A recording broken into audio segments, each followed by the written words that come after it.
Alright, so we're going to go ahead and set up the axes first.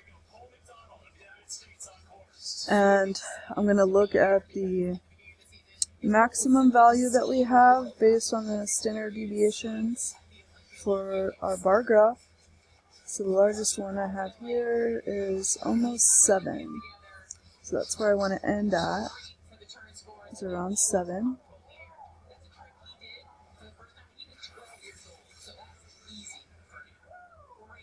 And then try to make your lines equal values. 7, 6, 5, 4, 3, 2, 1, 0.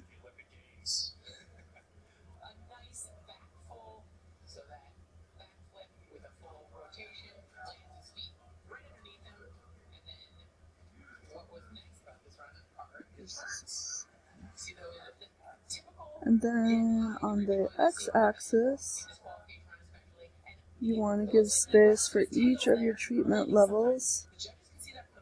So we have dark,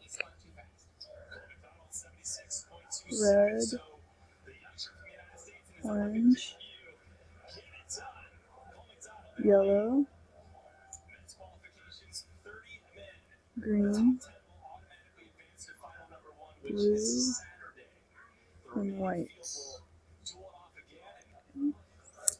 The dark has a mean of 0, so that's what we're going to do for that bar. Okay. The red has a mean of 6.36, so I'll draw up to 6, and a little over that. The mean for orange is at 0.75. The mean for yellow is at 4.7.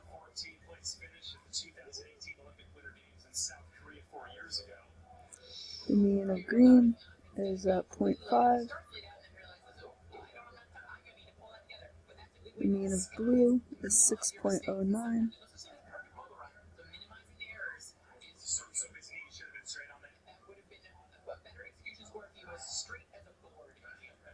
And we're doing the maximum number of discs floating at the moment for our means.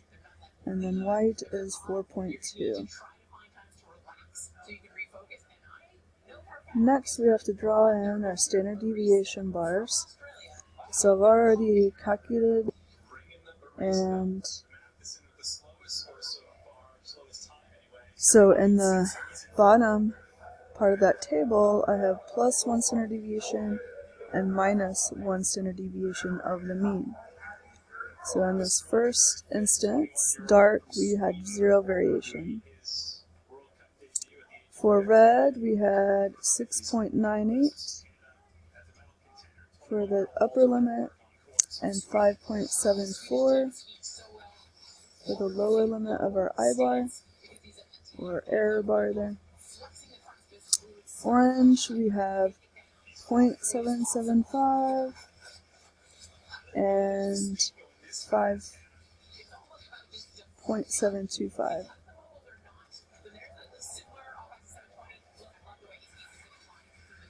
For yellow, we have 5.83.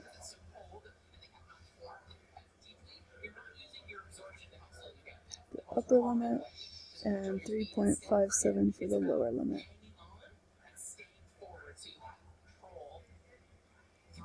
For green, 0.518 for lower,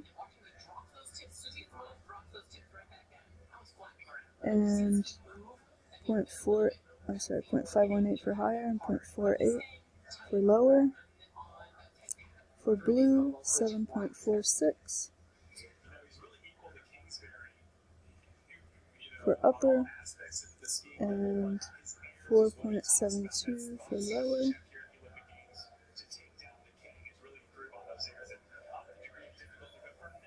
Then for white, 3.75 for the lower, and 4.68 for the upper.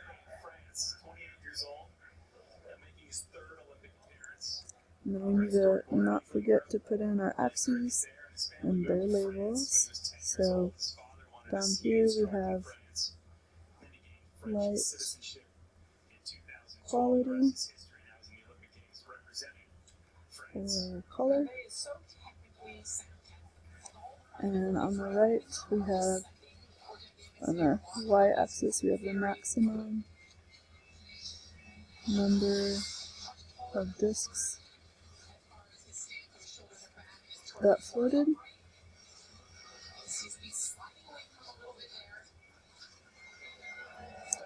And then you want to go ahead and write in a figure legend.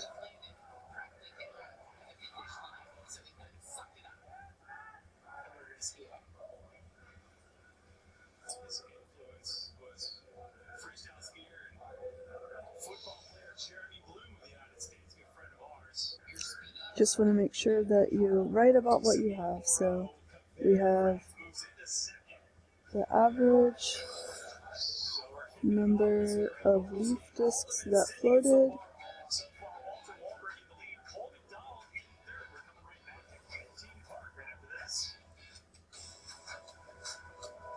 under different light treatments.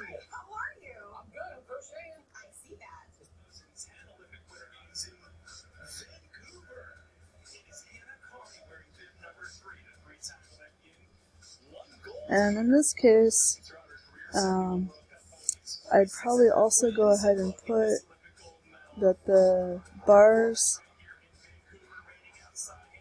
are means plus or minus 1 standard deviation. And then you're complete.